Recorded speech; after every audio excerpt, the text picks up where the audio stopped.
probably thing set up. Because I have to like set everything up and I have to have it where I can like press one button and what I'm saying pops up like videos. Like I'm gonna be doing like some live reactions during auto chatter sometimes. So you guys will see that this is not at all scripted. This is actually my actual unique reactions to these music videos and everything that I'm watching. This is just that's literally how I respond to things. But you know how we do this. First thing first, we go and scroll through the community tab and see what you guys have been saying in case I missed anything. Okay, nothing there. Idle chatter announcement. We're doing this now. Haruna Ikubo is simply go. I love how like the whole Lena and Honey thing has become such a running joke that even when I just really just posting Honey because I just like Honey, the whole Lena and Honey looking like her joke keeps popping up, and I'm like, she does. I can't unsee it now, but it's kind of weird though. It's kind of weird because I've like been a Haruna Ikubo fan for so long, and I'm like, yeah, she does kind of look like. Well, not even kind of. They look a lot alike, but I'm like, crap, man. That's. I wish my iPhone did not make me notice this because for the longest I've had like a crush on Honey. I'm like, oh my god, this is a beautiful woman. Whereas clearly that's not the case at all with Lena because she's a baby and she's just Sarai. But I'm like, that's what the heck. But I love that the running joke is still going on because normally, like I said, when I make those comparisons, people don't agree. But like, if I just be posting Harunika Bo just for the sake of posting her, and someone will pop up and make the reference that she looks like she could be Lena's sister, and I'm like, yeah, that's. I love that that joke has become a thing within my community. We are currently at 681 subscribers. You guys are really closing in, trying to get me to sing that old twirling rin tin time.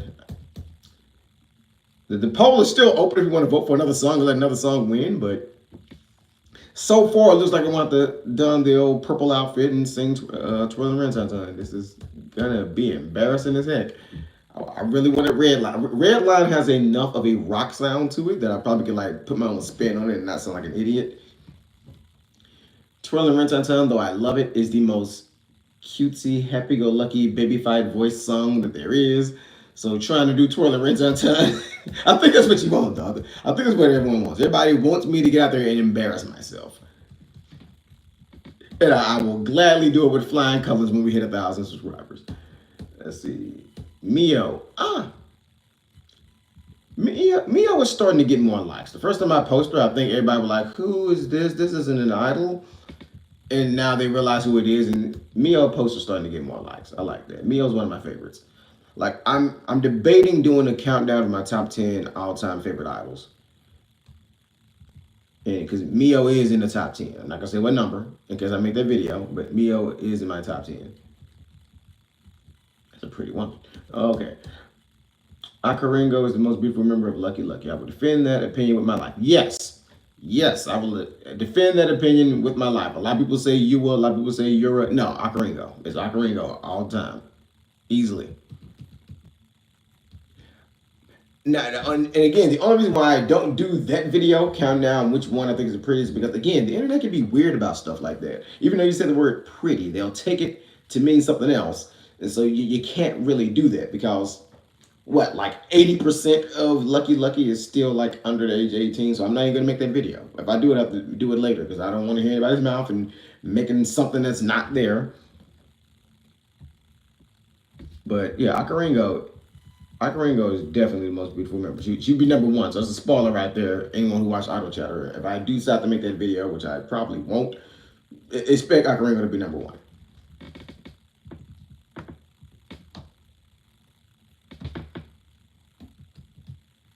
She kind of looks like someone I knew in like my middle school days. It was like this foreign exchange student who was like, I think she was Japanese.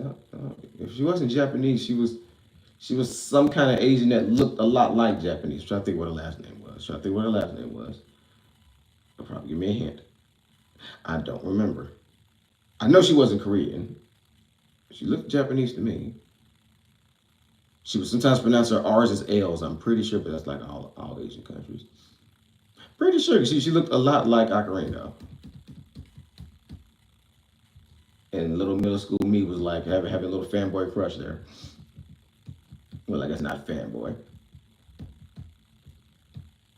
My favorite two Little Glee Monster members.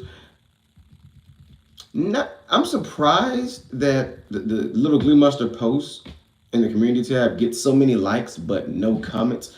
Like, I'm curious now if I need to like put more content. Well, put some content out there about Little Glee Monster. I'm starting to think maybe just maybe my fan base just does not know who Little Glee Monster is. I think that's a possibility because they'll get a lot of likes, but I don't think anyone knows who they are within my fan base. Hi, how's it going, Emma E? Did I pronounce that right? Yeah, I'm starting to think my fan base isn't familiar with who Little Glee Monster is all that much. But like I post Karin and Mio and said my favorite team members are Little Glee Monster, and it got 12 likes on it. Just no comments. I guess there is no comment, nothing to say. It's like, hey, I like these girls, but don't know who they are. So that's cool. That's cool. I'll post some content. You guys will figure out who they are. I wish I wish I hadn't already seen it because I heard the song, but I only recently watched the video. I wish I would have did a reaction to it. I wish I would have did a reaction to Wonder Lover. I love that song and the music video. Oh God, I love the video. I wish I would have did a reaction to that, but now I've already seen it, so I'm not gonna fake it like I haven't seen it. So can't do that. Considering doing a review of Girl Gun Lady when I finish watching, is that something you all be interested in? Got 6 likes from that and 16 comments. I only remember reading 3 comments on this. 16 comments? What were y'all saying? Hold on. I really want the review, don't you?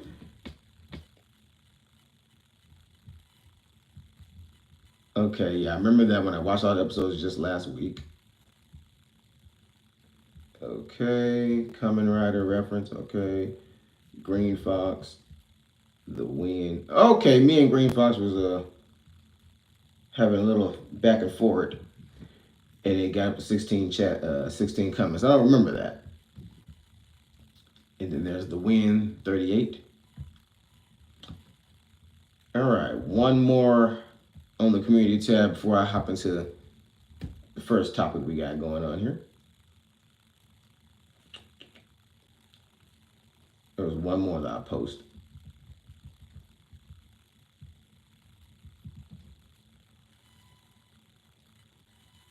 Oh yeah, the post about Toa. The internet has changed a lot. I'll say it, the internet has changed a lot from back when I had an intelligent podcast because they would have killed me. They would have like tried so hard to cancel. Like I actually posted a picture saying that Toa has nice legs and the internet has not attacked me yet. I'm like, oh, I can talk about Nando's legs without getting attacked now. Thank you. The internet has come a long way. Um, so yeah, that's what we have in the community tab. But first topic for this one. While it's not directly dealing with Fruit Zipper, I'll use Fruit Zipper because I got to segue into talking about Fruit Zipper. I know how loyal idol fan bases can be, and how hard it is to even almost begin to introduce a new group into the ecosystem when you've already decided I like this group, I like this record label, I like these idols, I don't care about anybody else. I know, I've been there. For a while, I kind of fell behind on all my idol news because I was like exclusively following Hello Project idols and nobody outside of them. And I fell behind on a lot of idol news. This was during the Intelligent Podcast days, which is probably why you can see there was so much Hello Project stuff. And I can say that this fandom, this fan base, seems a little bit more open and receptive to learning about new idol groups. And I guess it's probably because the whole way that this particular channel was formed. Oop. What oop? I think it's probably because of the whole way that this particular fandom was born. Like, it was born on the Girls Heroine series, which is Girls Girls and Lucky Lucky. So it was two groups just under LDH. But even with LDH, they have so many different kind of groups where they're not technically the same record label. So you can find others like Fandy was in Phantom Mirage, who not Fandy, Mandy Sekaguchi played as Fandy in Phantom Mirage. So he was with Generations from Exile Tribe. So he was one of the Exile Tribe groups, but they were under Sony Music Rhythm Zone. So if you were a fan of Phantom Mirage and you saw Manny Sekaguchi, you could have been like, let me see what group he's from, and then you go listen to Generations, and then you find out about Rhythm Zone, and then you find all other kind of groups that have nothing to do with LDH, because Rhythm Zone is not exclusively LDH; it's Sony Music for the most part. No, what? No, I don't think it's that. I think there's a couple of Avix groups that's in Rhythm Zone too. I don't know how that works. But because of the way it's set up, I think that's why this fandom is like a lot more open and receptive to finding out about new groups. Because it started off just girls, girls. Well, it started off as just Miracle, Miracle, I guess, and then Magical, Magical, and then Mirage, Mirage, then Girls, Girls, then we got Lovely, Lovely, then we got Lucky, Lucky. So it started off as that. So I think that's why this particular fandom is open and receptive to it. And it could just very well be maybe I'm downplaying just how much you guys trust and respect my opinion about idols. It could also be because I mentioned them and you're like, hey, this guy has like kind of similar taste as me when it comes to idols, and he mentioned them. So let's see what old Kuroneko Near has to say about this group. Though I know that I got one person who told me to delete my reaction to Vichai because I like their music. I actually like their song. It was stuck in my head the other day. I just don't like them. Like, I like the music, I just don't like the way they look. And that's okay. I'm not gonna like every group, but I like their music. And I had a person telling me to delete this video. It's disgusting. I'm like, how is it disgusting? How is me reacting to a music video disgusting? Please elaborate. But yeah, Vichai is like, they're a Spotify group, like I said in the reaction video. I will listen to them all day as long as I don't have to see them. Because just certain members, I don't like the way they look. I'm a connoisseur of cute things. I like the cutest, big, poofy, fluttery dresses with all the ruffles and laces and junk. I want the big, cutesy, over-the-top idols. I want every group to be like Fruit Zipper if I could. Every group. But Fruit Zipper is one that I think has really just been embraced by this community. Like, I noticed it started with Noelle. I posted a couple of pictures of Noelle, and a lot of you seem to really like Noelle. And I figured she had that look, so before I even post, I'm like, in case they don't know, because I know someone asked who she was, and I replied that she's Noelle Hayase from Fruit Zipper. I'm guessing that person went back and started watching Fruit Zipper stuff, because now when I post Noelle, she gets a lot more likes in the community tab. So she has that look. I wish I knew how to put it into words.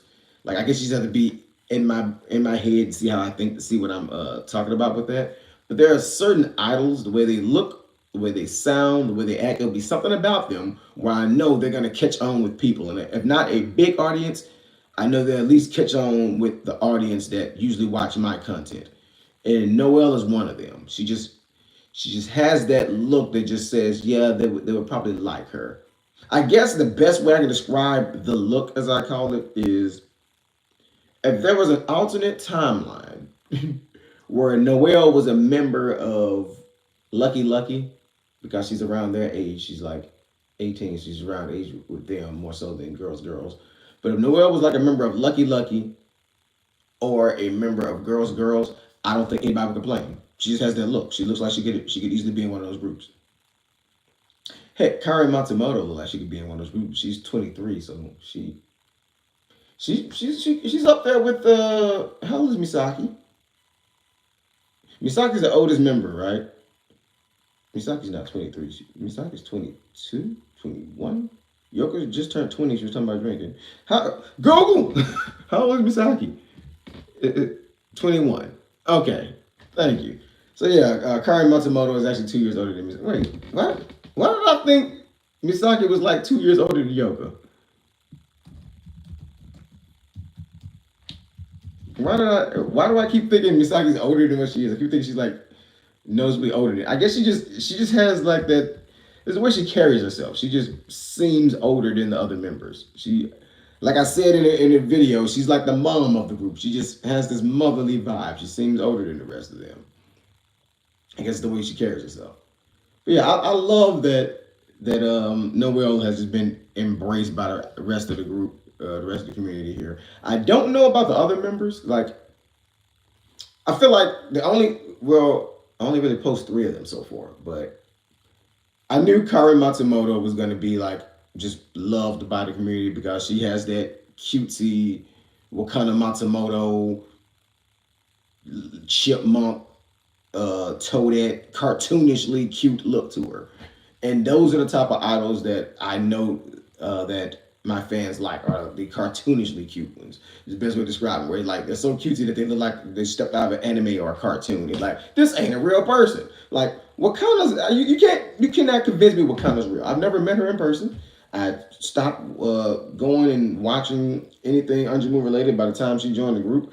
You can't convince me she's real until I go to an Anjamu concert and see her in person. I'm forever convinced that's some kind of CG or AI. Wakanda is not real. No, no, I refuse to believe that. Real people don't look like that. She looks cartoonishly cute. I'm like, that's not a real person. That's just a cute cartoon character. They're trying to trick me. AI's got pretty advanced. And I know those are kind of the kind of idols that my fan base likes. So I see why Kari Matsumoto caught on because she like how? Like every time I show anyone Kari Matsumoto, I'll be like, guess her age. And they never guess it. I'm like 23. They're like, how? When? Where? She looks like a Pokemon or like a kid. How is she 23? I'm like, I don't know, but she is. Some kind of way she's 23. I don't know. She has that Rana Tanaka thing going on where Rana Tanaka is 33, 34, somewhere close to my age. Rana Tanaka's a vampire, though. We've already established that. She's a vampire. She doesn't age.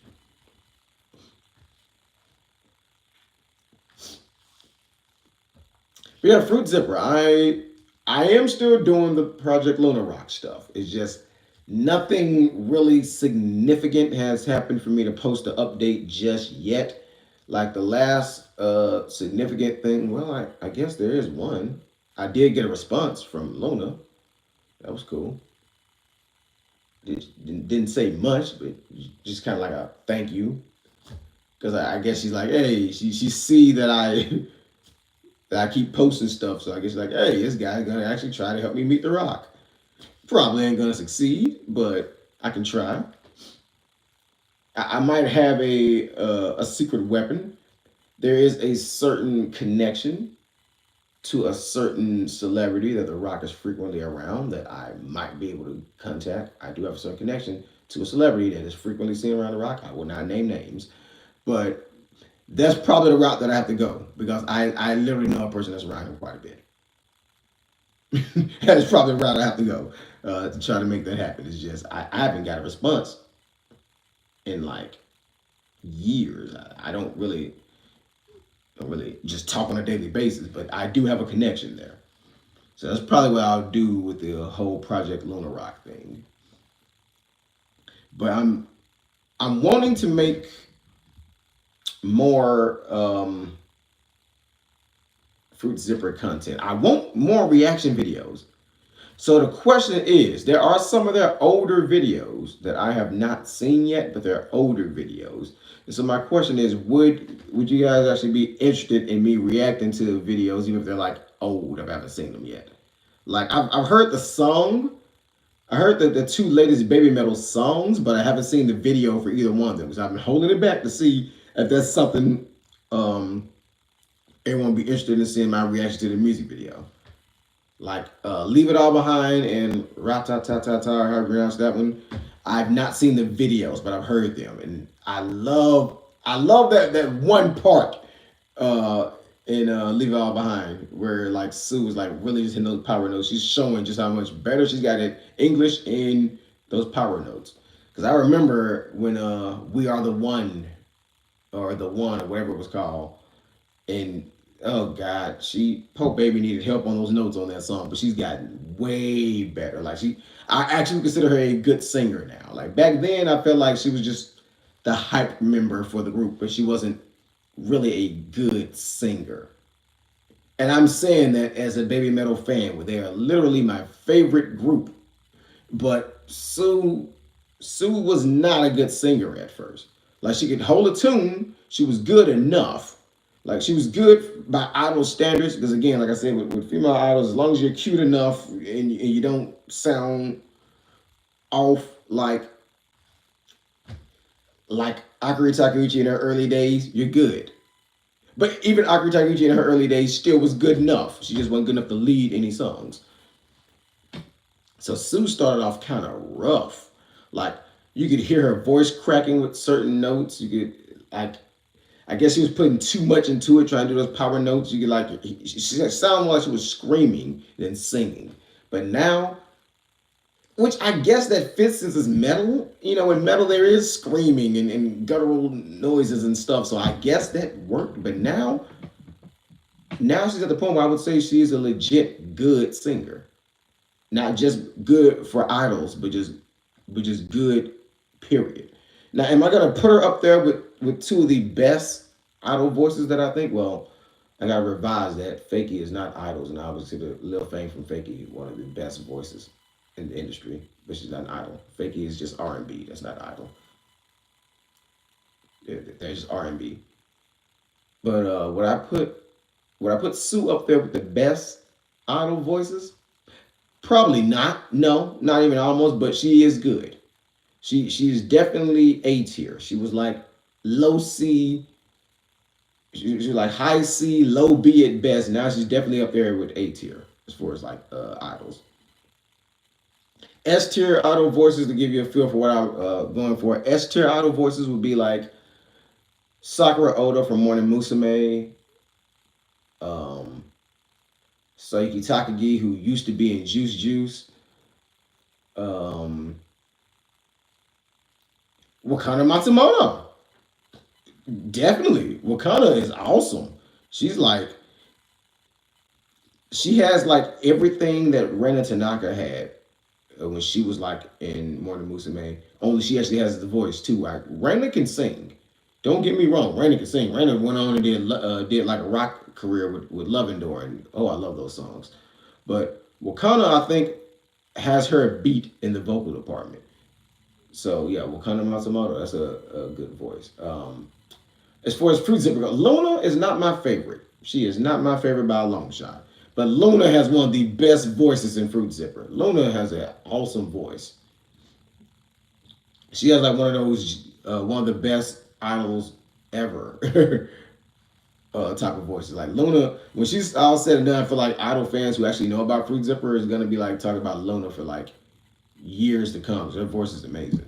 And Fruit Zipper is like really blowing up and getting bigger and bigger right now. Even like I have friends that I talk to on the regular online that are actually still in Japan right now, both native and foreigners, and they say how they see Fruit Zipper on TV quite a bit now. I'm like, yeah, Fruit Zipper's like all over the place. They're like blowing up now. So I'm glad to see them like actually, because I remember I was following them when they first kind of started off, and I'm like, I don't know if this is gonna catch on. What kind of name is Fruit Zipper? And they explain the concept behind the name, but it still sounds weird to me. I can't remember the exact quote for what the name meant, but it makes sense. But it's still Fruit Zipper makes me think someone's putting some fruit in a Ziploc bag and just zip, which kind of goes with the concept that we're going for. Like, but yeah, that's. I'm glad that the fandom has embraced that, because I thought for the longest that there was going to be a really hard. I was going to have a hard time trying to introduce new groups to everybody, because though I am a girls fan, and though I am a Lucky Lucky fan, my objective has been and always will be to introduce people to new idols and new idol groups they probably don't know about. That's why What a Wednesday goes in seasons, and that's why every season I'm spotlighting a new group. And like why this season is having more of a focus on like the male idol groups. Like even though I'm getting into the Nizu episodes of What Wednesday season 3, there is one male idol group in particular that I really want to introduce everybody to because I feel like that you're sleeping on them if you don't listen to male idols. You're sleeping on them. They're a really good group. Um, it's not Psychic Fever because I know I mentioned Psychic Fever. It's not them. We know Psychic Fever. They're already big. We know them because they're with LDH. And my fandom knows LDH if nothing else. And I want to say it was Toa. Was it Toa? It wasn't Momoka. Toa, one of the girls member was dancing. It was Toa. Toa did the dance to Psychic Fevers just like that. And then she was doing the dance with them on a TikTok video. So yeah, it was Toa. So I know you guys know Psychic Fever. There's another male idol group. We'll save that for later. But it has always been my goal to like introduce more people into just the idol fandom and see what it is that I and others just enjoy so much about idols and why when you're a big fan of them you just can't stop talking about them. You won't shut up. It's like there's so much content and there's no equivalent to that in like the US to the best of my knowledge. Like even if you were a fan of like I don't know Justin Bieber back when that was a cool thing, you only had so much content at the end of the day. Like we don't even when NSYNC was a thing, we didn't have Justin Timberlake and Joey Fatone and the other ones whose members names I don't remember doing like cooking and mini games and smacking each other with pool noodles and all the type of stuff that they do like on Garu Garu channel or the TJBB tube or the whatever the Lucky Lucky's version of Garu Garu channel. They didn't have that kind of content over here, and I wish they would because the thing with idols, what makes them different than just an R&B singer or just a pop artist is that you kind of form this bond with these groups, so to speak. It's like you almost feel like you know them. They feel like a long distance friend almost that you don't see but you stay in contact with and see what they're doing. It feels like that. That's the kind of it's like you kind of grow this relationship with those groups. Am I making sense here? Like you know what I'm talking about? It was like you feel like you formed a bond with these groups, and that's why graduations hit people so hard. That's why you have some people just leave complete fandoms altogether when one of their favorites leave. Because it's like, oh no, this is my friend that I've been there and rooting for the whole time, and now she's gone. Screw this group, I'm gone. Like I had a friend way back when that was a huge fan of Suzuki Kanon from Mona Musume, and when she left, when she graduated, she just left the entire Hello Project fandom and never came back. And I'm like, oh man, I'm like, there's so many other people. I mean, I also think it's a good thing though to form those bonds like that because I feel like it makes it easier to deal with other things in life that's similar to that, right? Like for example, if you form like these really strong bonds with these idols, and then one of them graduates, eventually you have to learn how to deal with loss, and that's a very important trait in life in general. I feel, be it with dealing with funerals, be it with dealing with leaving jobs and leaving coworkers behind, be it leaving school, leaving college. At some point, there's going to be some loss at some point. And I feel like if people who are like fans of these idols and they're used to this, they have a more mature approach to loss and just people that they were really attached to just not being around anymore because they've went through this 3, 4, 5, 6, 7, 8 times. So they're like, okay, people come, people go. I'm used to this now. It helps mature you. It helps show you how to deal with this. Where just because they're gone from your life or you won't see them anymore does not mean that those fond memories that you have are gone. Like they could even be with breakups with someone that you was really close to and you broke up or whatever. Just because that person's gone does not mean that those memories you have are gone. So don't let the bad experiences sour all your good fond memories. That's what keeps me sane anyway, and that's what keeps me the happy-go-lucky type of person I am.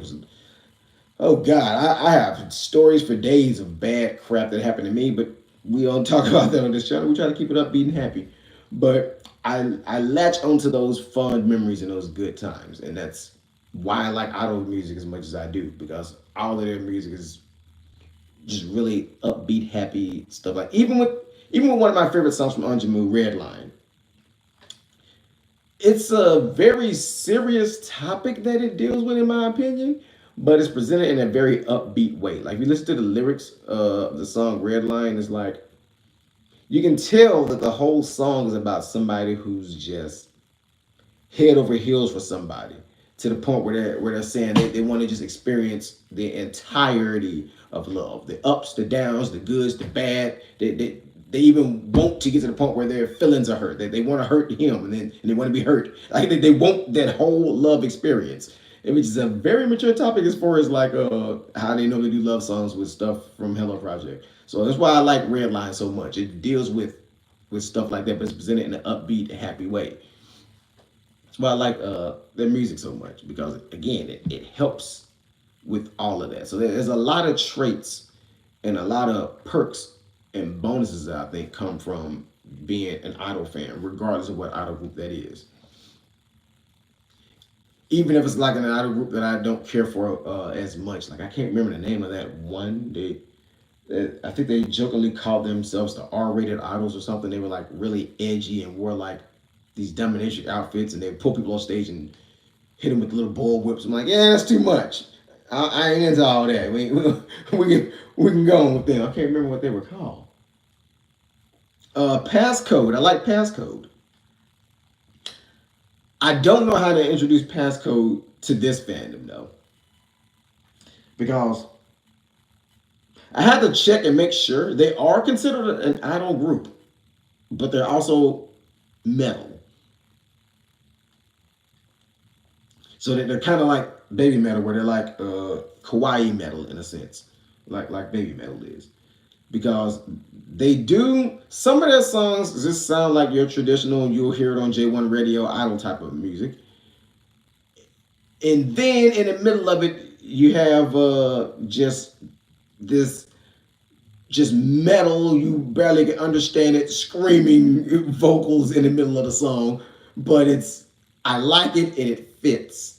That's why I love Passcode is like a representation of what it must feel like to be inside of my head, because you have your happy-go-lucky outer music while also having your death metal screams and everything going on this side. And Passcode definitely gonna find a way to introduce them. It probably won't be through a Vote Wednesday series, because it's like 4 or 5 members. I gotta look again. I'm forgetting somebody. Four. It's four of them. So I'm definitely gonna introduce passcode to everybody. But there's iLife, like upcoming idol groups that you can expect to see either in Water Wednesday or upcoming videos.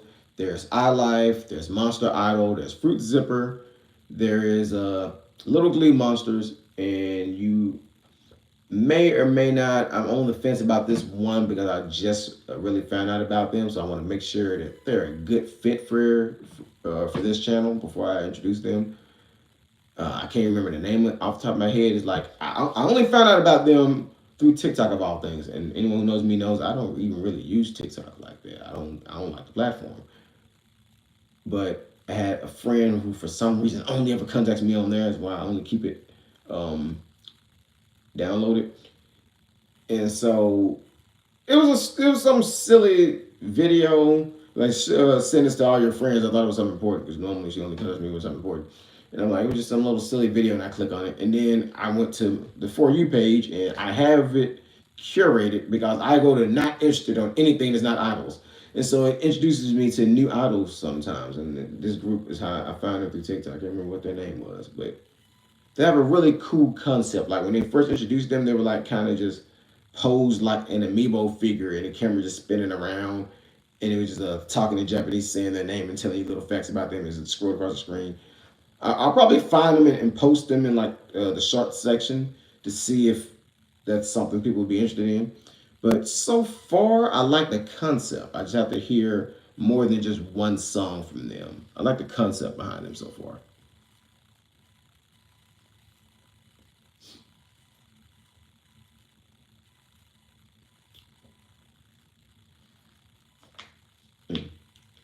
So I guess I could run. Since we're getting towards the end of the hour, I guess I could run the old gauntlet as I call it, where I check and see how the videos are performing.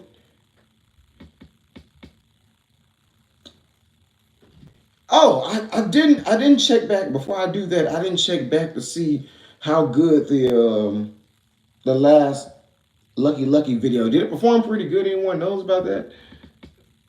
The last Lucky Lucky video, the one where I said they finally have the sound that I wanted.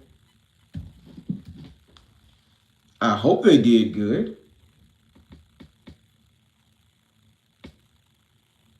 Kaiju, yeah, Rena's in Kaiju because she changed the name to Kaiju Rena on Instagram, and I'm in her broadcast group where she like messages everybody.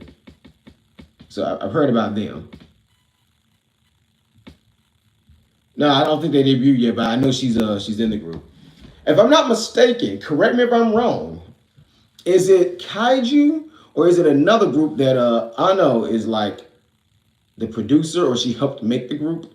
And I'm like, wait, what? Ano made a group, the world's most controversial idol, as she called herself, made a group.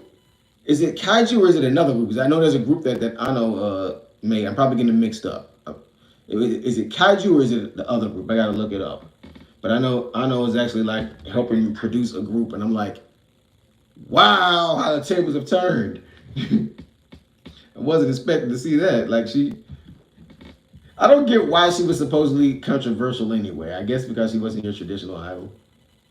Okay, they did 632,000. They're closing in on a million slowly, but they're getting there. If this doesn't cross a million, but Zuto did, I'm gonna be so mad because this is way better than Zuto. Let me see that group I'm talking about. Ano is the producer of the group.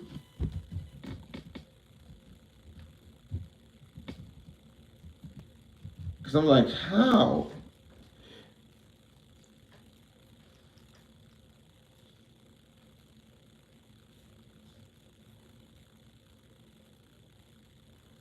Okay, let's see.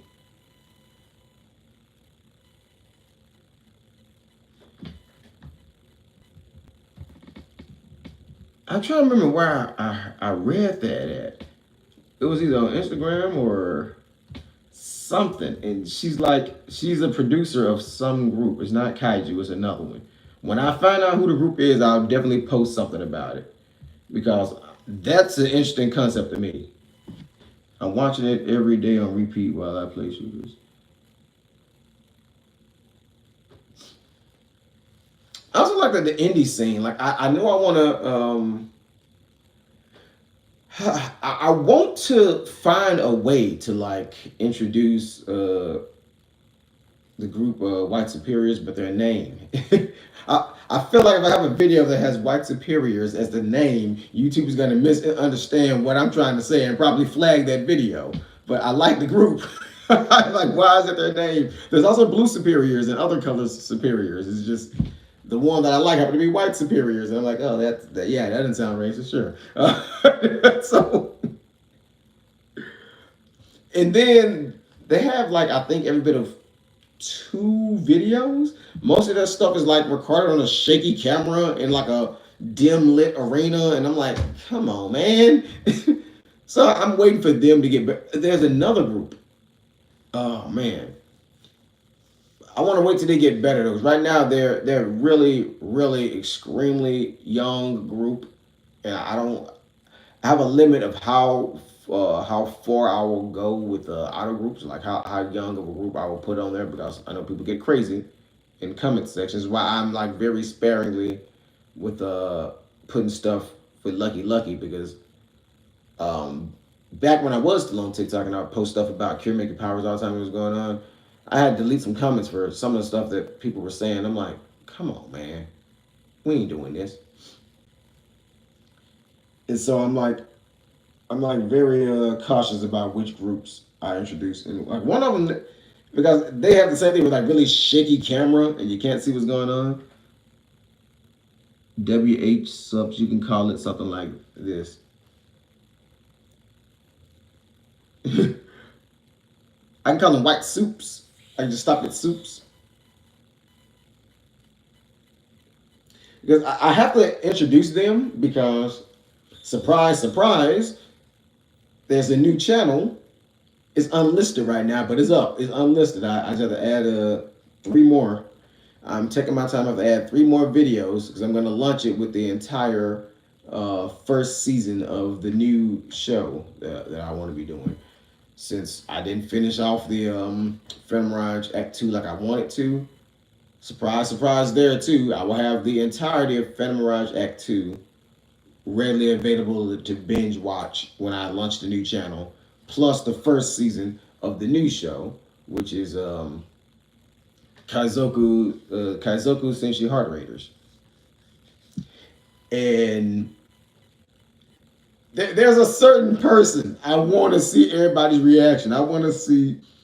So the new channel will just be called Sadanaka Shine, which is the name that I have for my production side thing I'm doing anyway, where I'm like producing like skits and comedy skits, and even working on a manga right now and all kind of stuff. So it's like that'll be so that channel will just be Sadanaka Shine, which is where I'll have those shows like that, like Phantom Mirage Act 2 and Kazoku Senshi Heart Raiders. That's where it'll be. Now, for those who are interested in that type of stuff, because I know it's like every bit of three people still watching it on here, and it was kind of hurting the channel because people were like I've seen it happen to other channels. I've seen it happen to channels that I used to watch where they'll do something that I love and then they'll stop doing that and the channel will go in a whole other direction and I just unsubscribe. Like I know that happens, and I don't want to run that risk. So I'm like, well, people are coming to me as idle commentary and idle reactions and just overall idle stuff. So I'm sitting here giving them a big audio book that's not what they want, so everyone's subscribing. Excuse me. I'm expecting that I've heard about them, but I don't have idea who they actually are. Yeah, I have to mention that because the main character for that one, because they're like pirates on this, the main characters are members of white superiors, so I kind of have to introduce them at some point, so people who are following the other page will know who I'm talking about. They're like, oh, those girls. But there is still a fan. Can I say fan favorite? Is that a fan favorite? I don't want to spoil who it is. But if you've watched all of the Girls Heroine series, right? Starting from Miracle Tunes all the way up to Reza Star. If you watched all of those. Excuse me. First of all, if you have not watched those, please go back and do that now. But if you have watched all of those, they're really hiccups. Where's my water? I had a water jug right there. Oh well.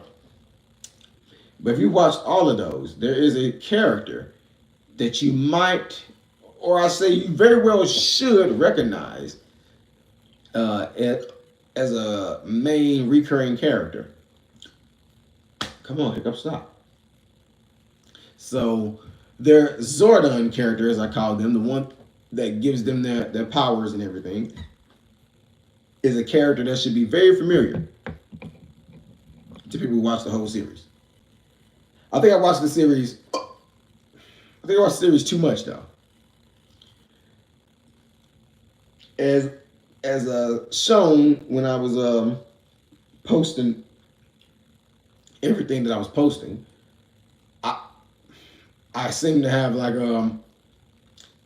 more knowledge or just as much knowledge about the groups as the people who make the shows. Because like I'll point out flaws and stuff that they had in the show that the creators themselves didn't. Why do I? This is what happens live. You get hiccups in the middle of trying to say something important. Oh, I've not had hiccups in forever, and when I finally get them, is when I'm online. What am I freaking Can't think of his name now. From Magic Majo Pures, the villain guy that whenever you try to say thank you, he gets hiccups. Jamahiko. Yeah. if I can't stop hiccuping. I promise you, I'm not from the reverse world.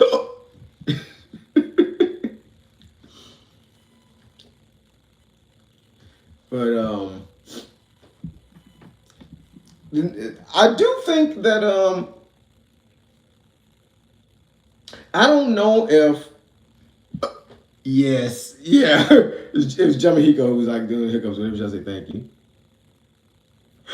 Oh, I could. It's just I thought I had a water jug right here, but I don't. And I don't want to get up and just leave the camera to go grab some water. But I might have to do that. They usually go away pretty fast. I'm back.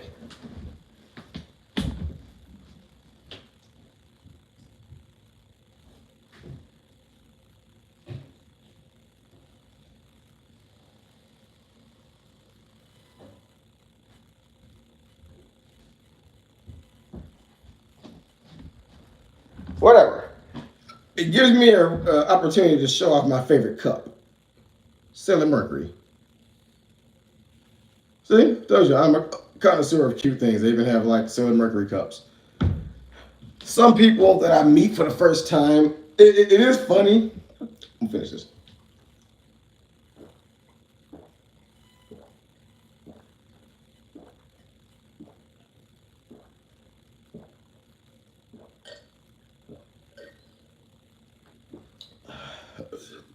Oh yeah, Magic Mantra Purist is. I see why everybody says the best one. I see why everyone said because I always ask what was the best one. Because I said Miracle Tunes was like it was like movie level production values and everything because it was the first one. But Magic Mantra Purist, they just turned everything up a notch. And then like what happened? How'd they go from Miracle Tunes to Magic Mantra Purist? And though I love Phantom Mirage, Phantom Mirage felt like the most low budget one. I'm saying that with Love Katrina in mind. While Love Katrina was on par budget wise as Love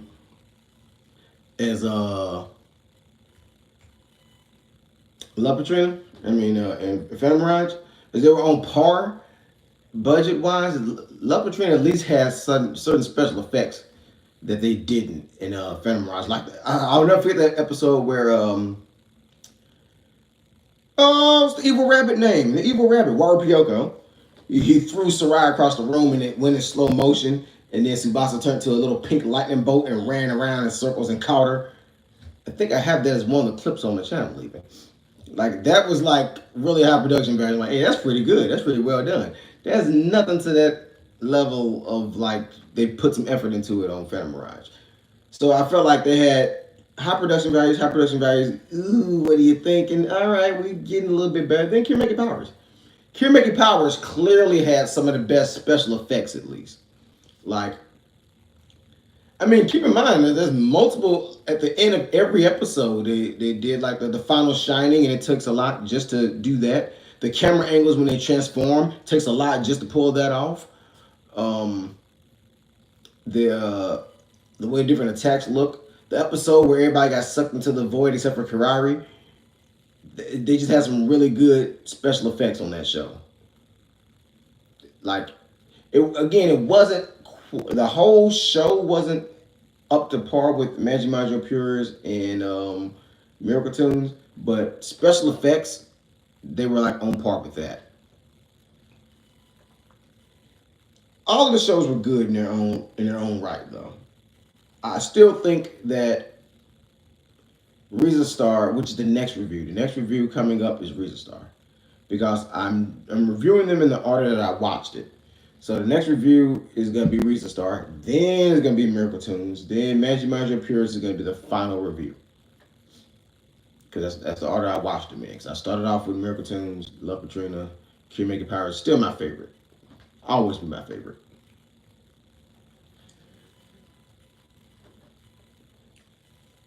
But there is a Nizu video that comes out on the 13th, if I'm not mistaken. I will be doing a reaction to that one, day one. And I do like how Nizu is like the one group that I knew that it wouldn't be any trouble with the fans migrating over to that group and find out about it because like they're already super famous. They're like the biggest. I still say they're like the biggest J-pop group out there right now, mainly because they went to a Korean award show and won awards and everything. So I'm like, yeah, they're probably the biggest thing out right now. Like used to be Baby Metal, but now it's Nizu is the biggest group out there. Then put all the steaks on to put all the steaks on the grill. Then we had to eat bones. We stuff. Oh, see, no, I wouldn't agree with that because Risa Star, even though it wasn't, though they weren't fighting, if you look at the special effects that was going on with that, like now story, I have to save it for my review. I don't want to say too much, but story wise, I'll say this because I know some of this is going to be like probably quoted verbatim in the review. But story wise, I feel like Risa Star was probably one of the best story wise. And my reason for saying that is because you have to take into account that all the other shows you were dealing with magical girls. And so you knew they were going to win. They had to save the day. Because like either we save the day or the planet goes into darkness or something happens. Even though that Dark Lord Mao or whatever his name was from Miracle Tunes moment that made me cry like a little baby. Man, that last episode of Miracle Tunes, hey look, if you saw the last episode of Miracle Tunes, you were not crying. I only can imagine what the little girls who watched that, they probably were crying, man, because I'm a big grown man and watching it. I was like 35 at the time, and I'm like crying like a baby. I'm like, man, get off. And then when Kendall starts singing. But anyway, sidetrack there. Sidetrack there. Risa Star. You weren't dealing with the you have to save the world. You weren't dealing with that. It was just a dance competition. And so they could lose any given moment. And they did. They lost quite a bit in that built up character. And I like that about it. Like I even like how normally a character like Ririka would have been left alone and just left to her own design. She would have been left to do what she was doing. But Rion was like, no, I'm not dancing with you. You are not going to be my leader if that's your attitude. Like, well, even if we lose, at least we had fun. And Rion was like, no, we want to be the best, right? So we came here to win. Yeah, you can still have fun, but no, dance ain't a game. We came here to win. That's why I said nine. That's her thing.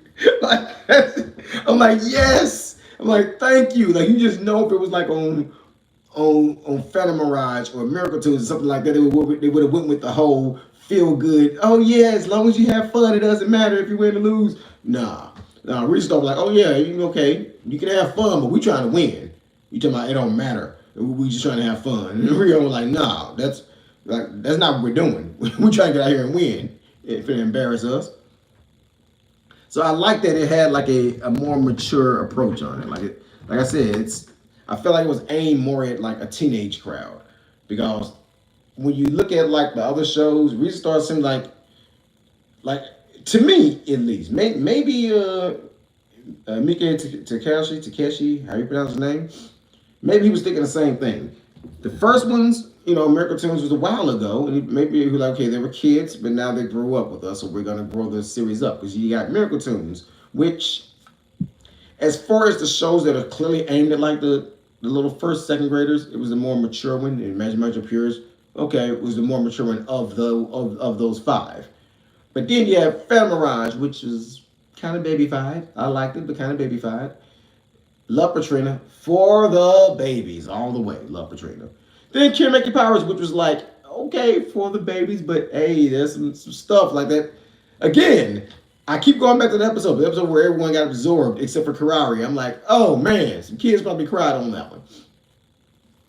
Now, Cure Making Powers final episode, I will say, compared to every other series final episode, if it was not for Love Katrina, I would say that Cure Making Powers had the weakest final episode. Because all the other final episodes had some tearjerkers, make you want to cry moments. There wasn't really a make you want to cry moment with the last episode of Cure Making Powers. It was kind of more like, okay, Michael Lauer can't stop them, and they showed her she has a heart, and Karari did the Karari thing when she gives it a speech and be like, "Nah, we can help you." Their make you want to cry episode was not the last episode. Instead their make you cry moment I feel like was the episode where they purified Clarice. That should have been their last episode or a part of the last episode arc. That was their tearjerker moment because I know a couple people probably breaking out the tears with the whole "I'm sorry" moment, where she just dropped down and went, "Go me," and Clarice ran up and hugged her. That was their crying moment. That episode traumatized me, and I was 19 at the time. Which episode are you talking about? The Clarice episode or the Miracle Tunes episode? They put all this. Okay. So you had like kind of clearly for the babies, but then Reason Star from the first episode, it was like, okay, like okay, this one again. If I had to put an age limit on what I think the intended audience of the first five were, I'd say kindergarten to second grade. You get the Reason Star, I'd say the audience is like middle school, which is like middle school, people who are like 11, 12, 13, 14. I think so. So the age group went up. That's why I like Reason Star so much. Like it didn't feel like it was dumbing things down, and I didn't feel like I was watching a kids show. Like as much as I enjoyed the other ones, I still feel like I'm watching just a kids show. Like even the transformations were fast, so they didn't take up too much time, and you didn't feel goofy. Like because if I like something, I watch it even in public. I don't care. There was a moment where I was watching episodes of Magic Margin Pures in public on my phone, and people were like, "What the heck is this guy watching?" Whereas with Reason Star, it was never a "what the heck is this guy watching" type of moment. It's like, "Oh, it's a dance show. Oh, they're dancing in this little arena. What the heck? This looks kind of cool. What is this?" Whenever I was like watching Reason Star in public and people saw it, they were kind of like, "Hey, this looks interesting. What is this?" Oh yeah, when they got absorbed. Yeah, see, so they had some. Cure Making Powers had some moments that really got those sad tearjerker moments, but they didn't have them at the end. The ending I felt like was their weakest episode because I don't know. I just feel like the end of the series was rushed because you had the 15 minutes of Cure Making and the 15 minutes of Reason Star. See, Reason Star's ending at least it felt like it ended too soon, but the ending was at least complete. It felt like a complete ending. The series as a whole felt like it ended too soon. But that final string of episodes on Reason Star, I felt like was a very well organized final episode. But the series itself just seemed kind of short. It's like for the bulk of the series, they were losing. And then when they finally win, something happened. Then they lose again, and then they win. And for a show whose subtitle is Top of Artists, we didn't see them become the top of artists. But I like it. Again, it's not to say that it was bad. I feel like that's what I think makes it feel more of a for teens show to me. Because it's not just, oh, feel good all the time and happy, joy, sunshine. It's like, hey, sometimes the heroes lose. And you got to learn from that and get better. And I'm like, yeah, I like that. Like the world ain't at stake, so sometimes you can't win them all. Sometimes you lose. But don't let the loss be the end. That loss does not mean it's over. That loss, I forget who it was, but I know I had a lot of people say it when I was in my high school days. Like, a failure is not the end. Fail just stands for first attempt in learning. And I'm like, oh. And that just stuck with me. I'm like, so just because you lost does not mean it's over. That just means, hey, learn from this so you don't repeat the same thing. And Reason Star had that message throughout the whole series because even Ren's character arc, like, oh man, expect a really long, lengthy review compared to the other ones with Reason Stars. I got so much to say about it. Like even Ren's character arc, when Hinata explained what kind of person he was before that, and then you see when he joins the group, and you see what he was thinking and why he ended up joining Anonymous, and his whole character arc just makes so much sense to me. And I'm like, yeah, that's why he would do that, because he felt like he wanted to be the best. He's like, look, I'm not playing around. I want to get there fast. And then even though you could tell he still was kind of beat up about that he was like with Anonymous. Like he wasn't just like, oh my god, I did something bad, I would have done. But you could tell throughout the whole series that he still thought about that. He's like, man, I was with the villains. Like it was subtle, but you could see it.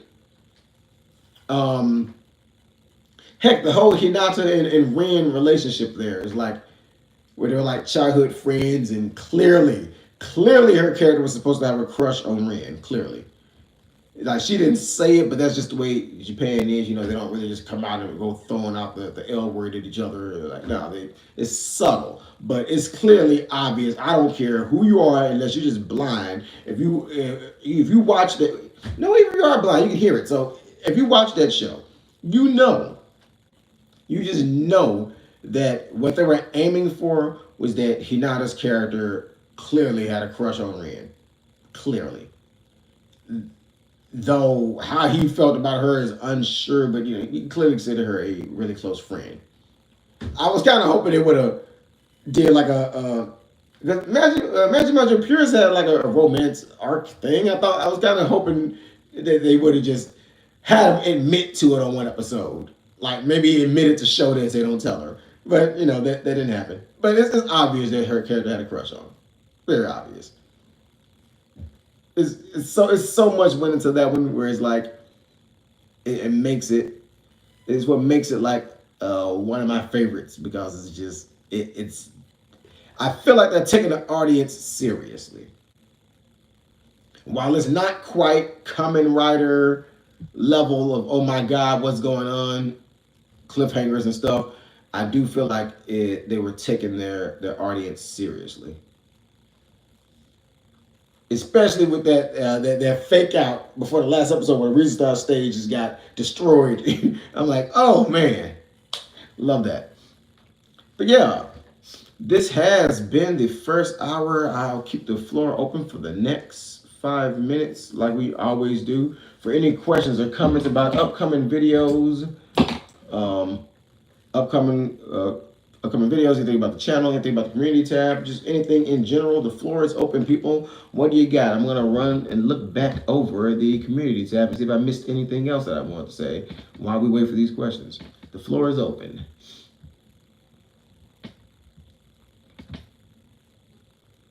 Oh, well, I guess I can answer that while waiting for the questions. I know a couple people were talking about the remix videos, as someone dubbed it, the remixed, redid videos.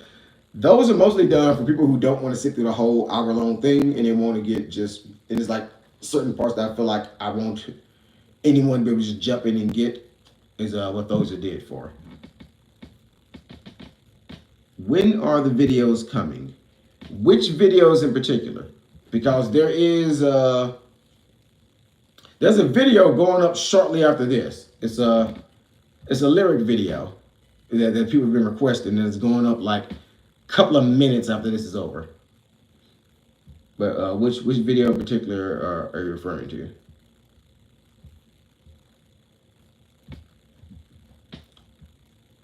It is a lyric video that's going up shortly after this. There's the Nina, the Nina episode of Water Wednesday is actually in production. The next Toa Tuesday is pretty much finished, but it's not Tuesday yet. And Kawaii Battle 2, the script for Kawaii Battle 2 has already been finished. The White Superiors one, oh, that one is gonna be a while, because I have to I'm putting the whole series, and it's like 10 episodes for the first season. So you can expect that like September at the earliest. I'm trying to get it out by August, but I'm giving myself a deadline of September. Because I'm going to put up a video showing how to get to the new site. I'm going to make it public so that are unlisted, and try to get to the people who want to see those.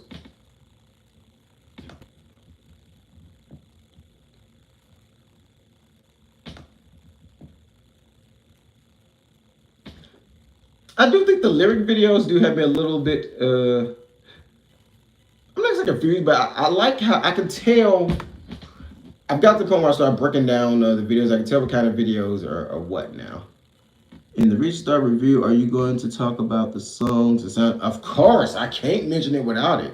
That's part of what's gonna make it such a long, lengthy review. Like I'm gonna be talking about each individual member's song, the background music, and how I wish it was on iTunes. The concept and my idea behind what I think the Restart stage even was, and how they got technology to make it. So that's a video for itself, but there's like so much stuff to talk about with Restart. Like it's like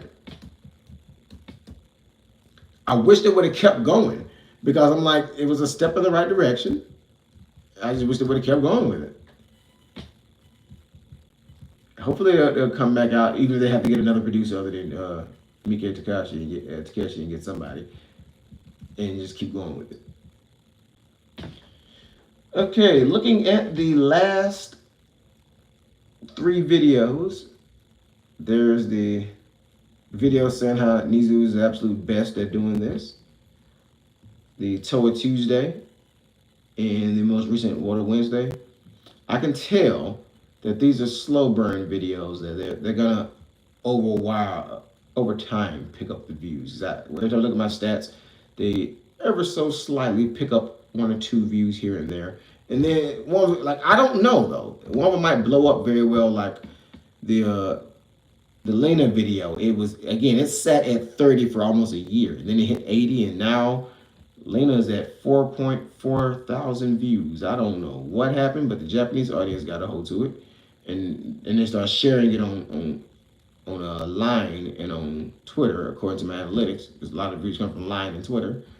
So there's a Japanese fans who are sharing my video online somewhere in Line groups or something. I don't know. I'm like, huh? I'm not even speaking any Japanese in that video. I guess but they are using the translate to English auto-generated YouTube. But good luck with that because YouTube always translates Sarai to salad. I don't know why, but it does. Which is why certain videos you probably notice have subtitles at the bottom. If it's a video that I feel like is going to be big with the Japanese audience, I will add subtitles for them before YouTube butchers them. Because YouTube have the word salad popping up and stuff. Now, also, I guess one more quick plug before I'm out of here. Also, for people who just want other content, gaming-wise content, A-Gunna Gaming, Gothic Toa. Wait, what are we calling Gothic Toa? I've seen like I check Toa's Instagram like on the hour every hour. Like I'm not lying. I be playing my game, and if it's a low screen, I'm like, what's Toa doing? Like I'm on that. I'm always checking Toa. So what are we calling Gothic Toa? I probably have. About the one where she's on the escalator wearing the kind of Gothic like clothes. I think I have, but I'd see which way you refer to as Gothic Toa. Oh wow. So anyone else who wants to watch gameplay, I will be streaming on A-Gunna Gaming later today. I have completed the entirety of the Yakuza Like a Dragon game. I've completed the entire. I didn't 100% it, but I did everything you could do on that game except for golf. I didn't do the golf.